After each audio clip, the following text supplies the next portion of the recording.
When a woman truly realizes she's lost you, it's not a surface-level recognition. It's not about you going quiet for a few days or giving her space after an argument. It's something much deeper, a final shift that even she can feel in her bones. At first, she tries to deny it. She convinces herself that you're just upset, that this is temporary, that you'll come back like you always have before.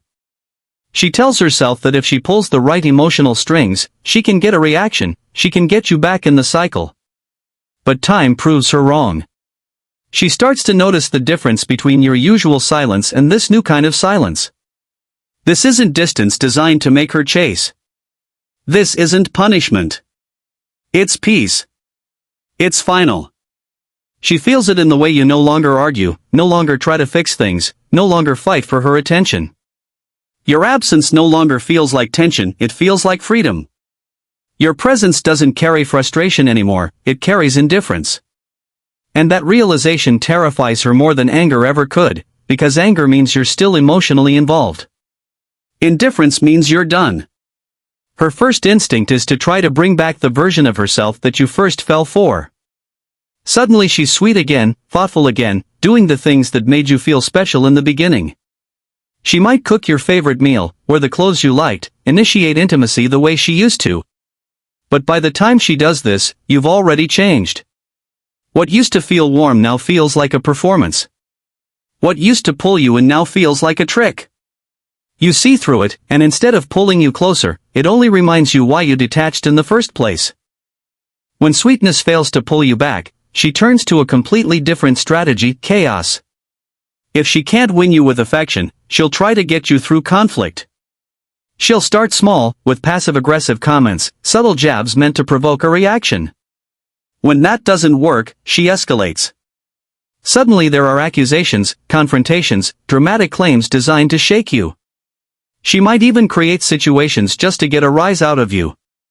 To her, even anger would be a relief, because anger means you still feel something. It means she still has the ability to get inside your head. But when you don't bite, when you don't argue, when you refuse to explain yourself for the 100th time, it does something far more powerful than shouting ever could. It shows her that she no longer has any control over your emotions. And that realization unsettles her. So she shifts tactics again, this time taking the performance public. She suddenly looks like the perfect woman online. Pictures of her smiling, laughing, glowing, as if she's thriving without you. Mutual friends start hearing about how she tried everything, how she did her best, how you just wouldn't meet her halfway. This performance isn't really for them, it's for you. She wants you to see her living well, to make you question whether walking away was a mistake. She wants to trigger the fear that she's moving on faster than you. But the truth is, a woman who's at peace doesn't need an audience. A woman who's truly moved on doesn't need to make sure you know she's happy. And the more she tries to prove it, the clearer it becomes that she's desperate for a reaction. Her performance is a mirror, showing just how deeply she feels your absence.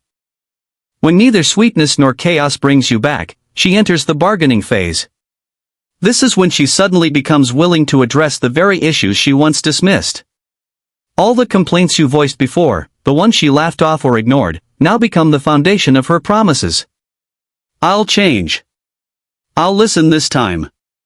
I'll do whatever it takes.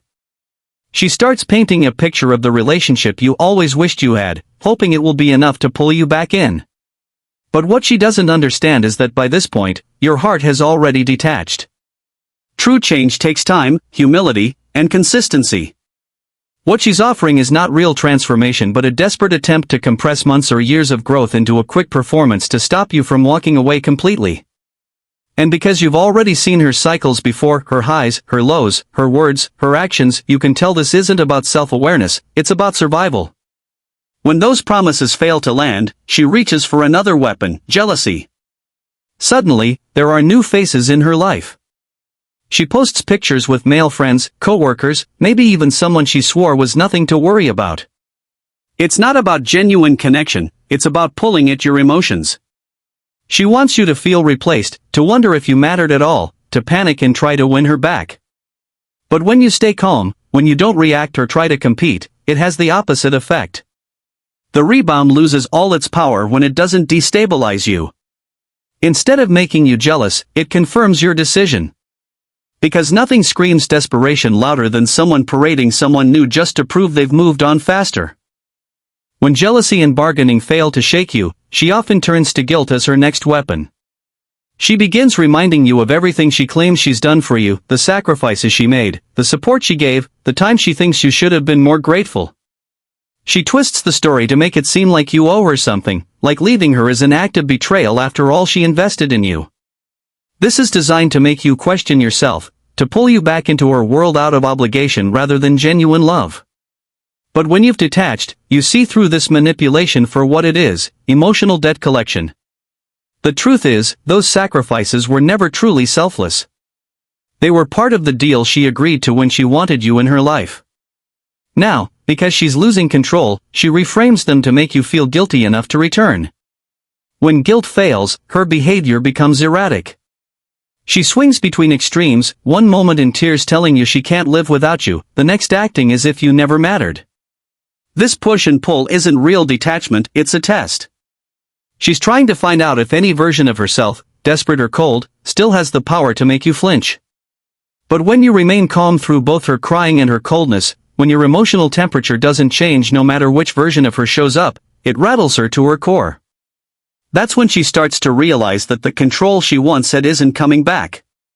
The storm she once used to throw you off balance no longer moves you, and that is what begins to terrify her more than anything else. When her guilt trips and emotional swings stop working, her behavior hardens into resentment. Sweetness is gone, bargaining is gone, what's left is bitterness. This is when she starts painting you as the villain, not just in her own mind but to anyone who will listen. Suddenly, you're the cold one, the selfish one, the man who never appreciated her. She rewrites the story so she can cast herself as the victim. This isn't about truth, it's about survival. Her ego can't handle the idea that she lost you by her own actions, so she reframes the entire history of the relationship to make herself look like the one who was wronged. She might post quotes about being stronger now, tell friends that she outgrew you, or even claim she left first. But underneath the performance is pain. The more she talks about you, the more obvious it becomes that she hasn't let go. Because a man truly forgotten doesn't keep showing up in her stories. Then comes her attempt to mimic your detachment. She starts acting as if she's completely over you, as if she's thriving, as if she's moved on. But real detachment is quiet, steady, unshakable. Hers is loud, inconsistent, and full of cracks. She brags about how good her life is now but secretly checks if you've seen her posts. She drops your name to mutual friends to fish for updates. She's not as free as she wants everyone to think, she's still reacting to you. And when you don't respond, when you stay silent and calm, it forces her to face the truth that she no longer controls the narrative. That loss of control eats at her more than any breakup ever could. Eventually, after all the performances, the chaos, the guilt, and the bitterness, she reaches the stage she's been avoiding the whole time, acceptance. This is the quietest stage, but also the most painful.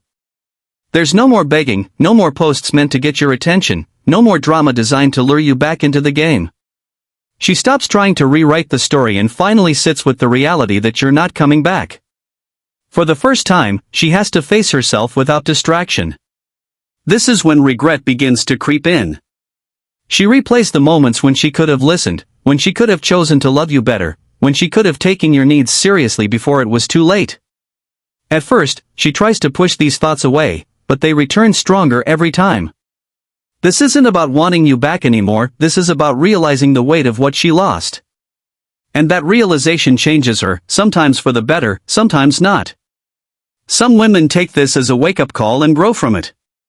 They work on themselves, become more intentional, and learn how to treat someone right in the future. Others double down, blaming everyone but themselves, moving into new relationships while carrying the same patterns that cost them the last one. Either way, by this point, you're already free. The bond that once tied you to her has been severed, and you are no longer emotionally invested in how she chooses to handle her pain. That's the real power of walking away with dignity, not to punish her, not to prove a point, but to reclaim your peace.